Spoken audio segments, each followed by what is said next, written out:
here's Chief Meteorologist Chris Boone.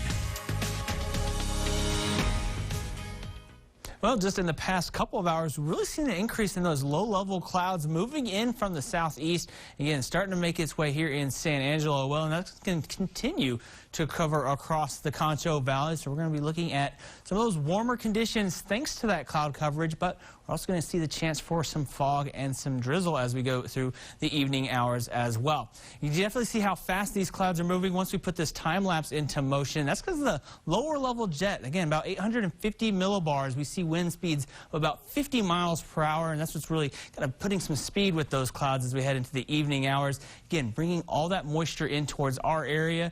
It's really what's going to start making things a little bit more humid as we continue through the overnight hours. Already seeing those dew points in the lower 50s, so pretty close to where our temperatures are, in fact. So once we get those temperature and dew point spread down to 0, once those two numbers are touching, that's when we really start to see the increased chance for fog. So we're going to continue to drop just a couple of degrees with our temperatures, while also increasing our dew points with those southerly winds at 11 miles per hour. Again, continuing to bring in all that moisture.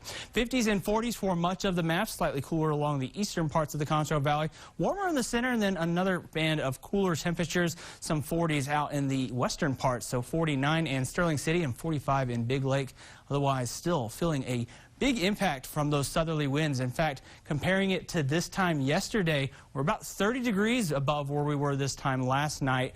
Again, 22 above where we were in Eden, 18. So again, well above average because of those southerly winds that have kind of picked up.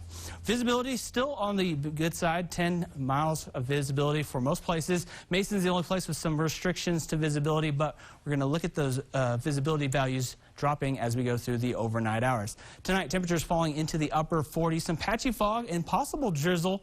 Those southwesterly winds at about 5 to 10 miles per hour. As we get into the afternoon hours and late morning tomorrow, we'll start to see those clouds decrease, and that's going to allow us to warm back up into the mid-70s once again. Those winds are really going to start to pick up from the southwest, gusting up to 25 miles per hour at times.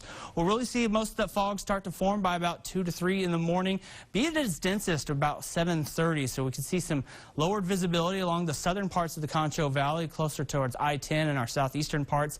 Then as we get closer to about maybe 9, 10 in the morning, we'll start to clear things out. Things will warm up, and we'll see those values increase across the area. And we're going to see mostly clear skies for the afternoon. Southerly winds, that's going to keep us warm going through the majority of your Saturday. By Sunday, we start to see a cold front come through.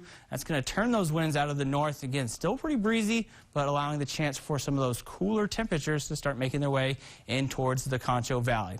And the upper level pattern is going to stay relatively quiet. We're going to watch for a trough move into our area. That's going to increase our rain chances as we go into the middle of next week for both Wednesday as well as Thursday, but windy conditions expected for the weekend.